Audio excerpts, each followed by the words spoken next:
Ayan, welcome to my channel guys. Ayan, nagbubusa ako ng glutinous rice at ako ay gagawa ng spaghetti guys. Habang binubusa natin ng glutinous rice ay halu-haluin po natin ito.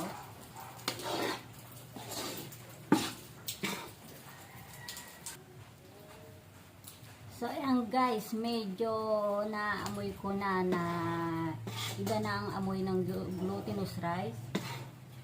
At ito ay mabango na.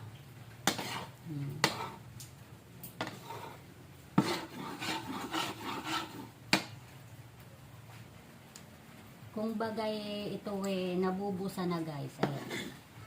Kasi iba na ang amoy niya.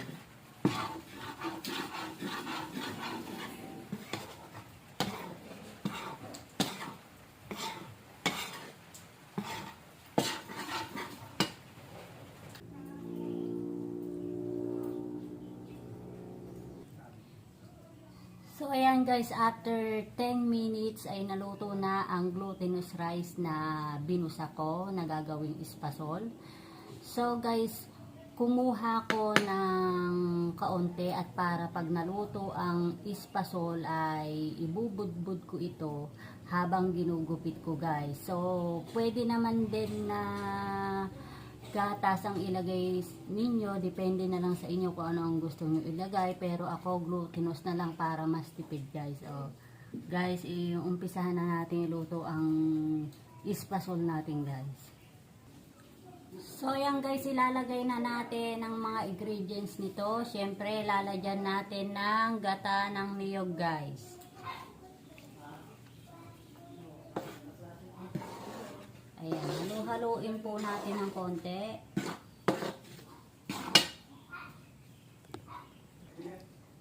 So ayan guys, oo nga pala, depende na lang sa inyo kung ilang gata ng niyog ang ilalagay nyo.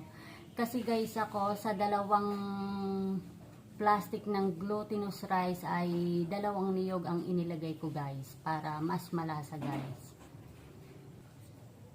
So guys, naglagay din ako ng isang condensed milk, isang lata ng condensed milk guys. Ayan, ihalo din natin ang isang lata ng condensed milk. So ayan guys, matapos natin nilagay ang condensed milk, ay halu-haluin muna natin ito.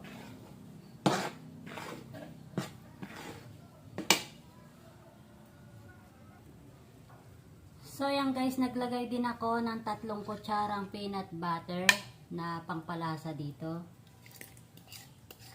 Para mas bumango pa ang amoy ng espasol natin pag naluto guys.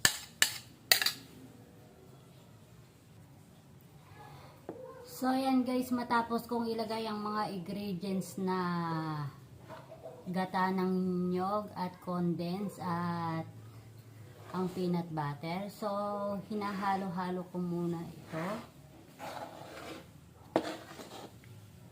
Bago natin apoyan ay halo-haluin muna natin guys.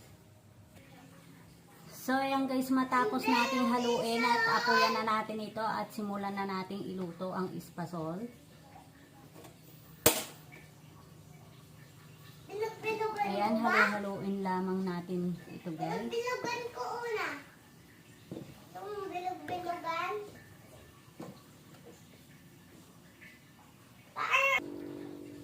So ayan guys, kung napapansin ninyo ay mahirap na itong haluin at sumasama na ang kawali guys. So ayan, ibig sabihin ay kumukunat na ito guys. So malapit nang maluto guys. So ayan, pagod na pagod akong maghalo guys. Pero naamoy ko na mabango ang niluluto kong espasol guys. So sulit naman guys. Kahit napagod ka ay sulit naman ang iyong pagod dahil mukhang masarap talaga ito guys. So ayan guys, after 15 minutes mo itong iluto na halu-haluin. So ayan, luto na guys. So nakakapagod lang talaga at talagang papawisan ka. Pero sisiguraduhin ko sa inyo guys na sulit naman po ang inyong pagod at pawis dahil ang espasol ay masarap naman po talaga guys. So, sino ang mahilig sa espasol guys? Ayan.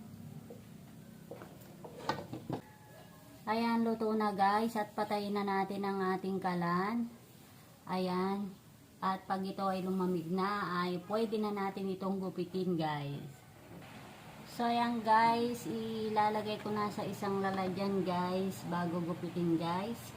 Sa isang lalagyan na merong glutinous rice na tinira ko guys na binusa ko kanina guys. So ayan guys, ilipat na natin guys.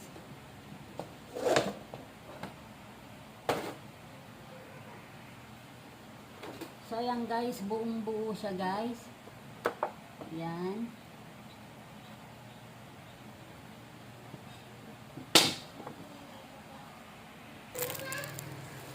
So ayan guys, hihiwa-hiwain ko na ang espasol. So habang hinihiwa natin ay nilalagyan ko habang hinihiwa ko ay nilalagyan ko ito ng glutinous rice na tinira ko kanina na binusa ko.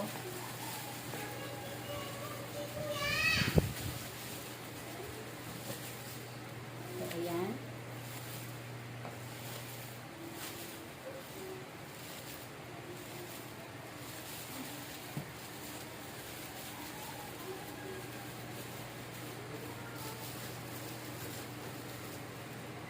So ayan guys, ginugupit-gupit ko na.